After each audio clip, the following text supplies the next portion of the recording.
Bom, quero falar agora sobre um próximo jogador que seria uma alternativa para as beiradas, né? Esse ponta esquerda, ponta direita.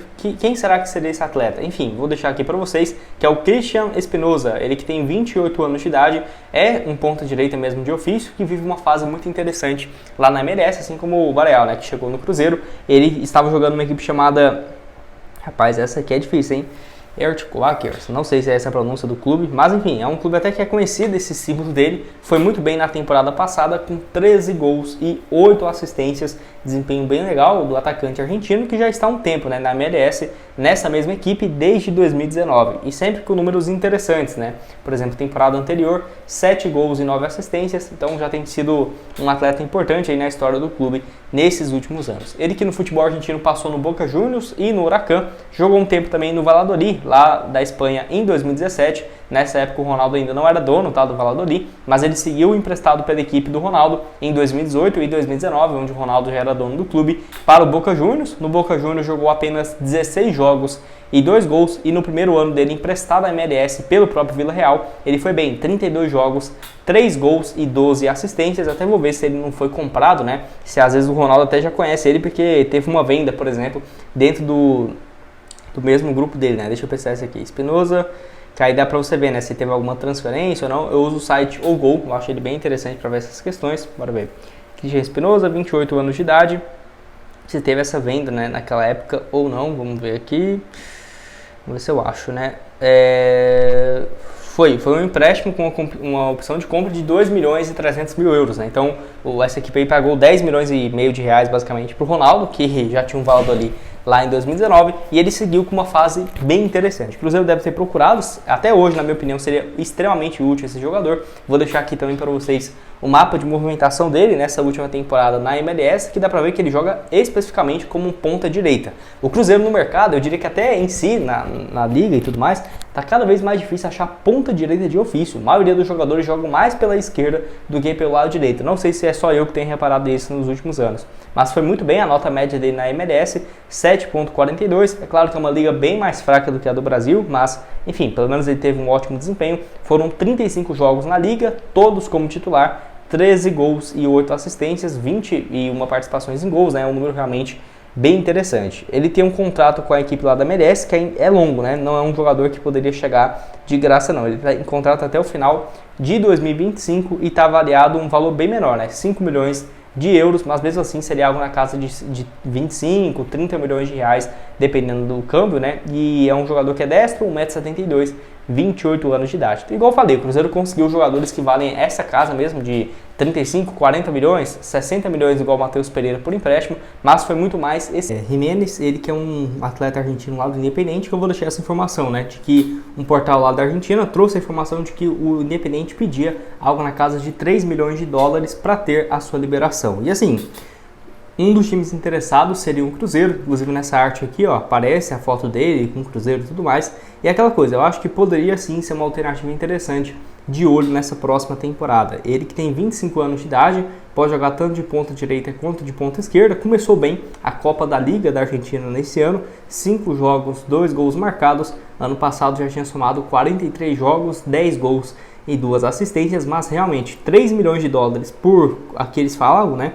que seriam 50% dos direitos econômicos, eu particularmente acho um pouco salgado, visto que o Cruzeiro conseguiu o Baleal, que estava lá no Cincinnati, vindo por empréstimo com uma opção de compra, né? E olha que ele tinha números até mais interessantes. Mas de qualquer forma, acho um jogador excelente. Vou deixar aqui também para vocês o mapa de movimentação dele, ó, que dá para ver que ele jogou tanto como um ponta direita quanto um ponta esquerda. E o Cruzeiro no mercado busca mais um jogador para esse setor. Diria que se chegasse mais um ponta direita para brigar pela titularidade, seria basicamente o elenco completo, né, daqui para o meio do ano. Ele foi muito bem realmente, dá para ver aqui nesse mapa, na reta final da Liga Argentina, 14 jogos, 5 gols, uma assistência. Desses 14 jogos, no total foram 12 na condição de titular, nota média no SofaScore de 7.11, realmente um desempenho bem interessante. A grande questão é o seguinte, né? Seja por caso do Matias Jiménez ou para o Cruzeiro que ficou de olho no futebol da MLS, do México e tudo mais. O Cruzeiro vai buscar mais um jogador do futebol estrangeiro? Olha, eu não ficaria surpreso se isso acontecesse, mas quem sabe na próxima janela. Por quê?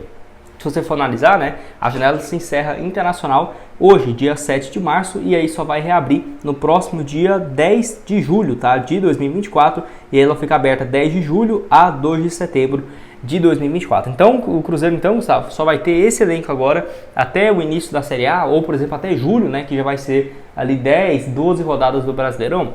Não é bem assim, porque a janela de transferências no Brasil fica aberta até o dia 19 de abril. Então tem mais de um mês e meio, né, mais de 45 dias para o Cruzeiro ir atrás de jogadores, porém, tem um porém, né, vamos colocar assim, que é atletas que estejam livres no mercado ou, se não, jogadores que jogaram, por exemplo, o campeonato estadual por qualquer clube que seja, primeira, segunda, terceira, enfim, tanto faz, não tem essa. Se o cara jogou o campeonato estadual nesse ano, estava registrado, ele pode ser contratado até o dia 19 de abril, que é quando termina todos os estaduais pelo Brasil. Então, se o Cruzeiro tiver interesse, vai ter que ir atrás de alguma opção caseira mesmo do futebol brasileiro, nessa ponta direita, ou, por exemplo, de um atleta que esteja livre no mercado, que sinceramente são pouquíssimas opções, até porque já estamos em março, e o atleta que não se reempregou até agora, é difícil imaginar, né? A não ser que ele rescindiu o contrato nos últimos dias e tudo mais, aí seria outro caso.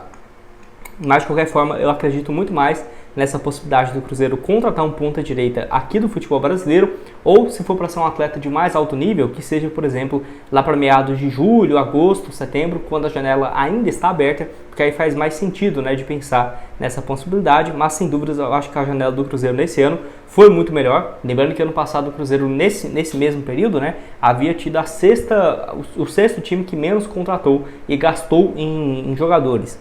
Porém, se você for analisar e comparar as contratações, não tem nem comparação, né? Foi muito melhor justamente por conta daquela questão que eu falei no início do vídeo. O Cruzeiro pegou vários jogadores por empréstimo com uma opção de compra, né? E uma pequena compensação financeira em alguns casos. Enfim, lembrando que tem o Matheus Pereira para ser comprado em julho, então eu acho que o Cruzeiro está poupando um dinheiro aí também, podemos dizer assim, para fazer essas compras dentro de um período de 6 meses a 1 ano e meio, né? Enfim, quero falar agora também sobre uma opção do futebol argentino, que aí esse não seria para chegar agora, dia 7 de março, de forma alguma. Para terminar aqui com vocês, quero falar sobre essa situação envolvendo o goleiro Tadeu, né? Que eu vou deixar aqui algumas informações que tivemos, valeu demais aqui alguns portais do Goiás que trouxeram essa informação, e também ao Tainan Nunes, que é um jornalista, né? Que ele falou o seguinte, ó, perguntei para um dirigente do Goiás sobre o interesse do Inter, e ele ironizou, né? Que ele falou o seguinte, o Goiás está muito próximo do Alan Patrick, procede? Porque ele só sai do Goiás, o Tadeu, caso o Internacional pague 15 milhões de reais pelos 50% que o Goiás vem pedindo nos últimos anos. Então, para ter essa saída do goleiro, somente se fosse mediante a esse pagamento. E muita gente, eu até tinha feito alguns vídeos, né, falando sobre o goleiro, se poderia ser uma alternativa, e eu sempre batia nessa tecla, que não compensaria o Cruzeiro fazer um investimento, o Goiás não iria aceitar menos de 10, 12 milhões de reais no Tadeu. Pensa, né, você fazer um investimento desse tamanho para um goleiro, que tudo bem, o Rafael Cabral em alguns jogos deixa a desejar, mas o Cruzeiro tem muito mais carências, por exemplo, no ataque, tem mais prioridade de comprar jogadores no meio do ano do que trazer um goleiro. Ah, só tem um Tadeu no mercado? Não, né, você poderia conseguir outros goleiros no mercado,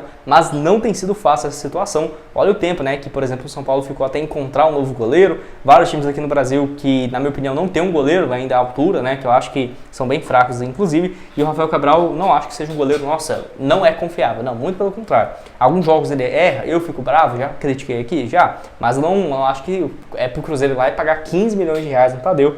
Mesmo sendo um bom goleiro, ele falha também, não vai pegar todas as bolas, vai ser um cara, um Superman, não é bem assim. Meu irmão mesmo, ele tem um canal do Goiás, né, que é o Goiás News, ele gosta muito do Tadeu, obviamente, né, é como se fosse o Fábio para nós cruzeirenses, com 5 anos de clube, ao invés de 20, mas vai ter alguns jogos que ele falha mesmo, né, vai ali uma bola e fala, pô, dá para ele ter pegado.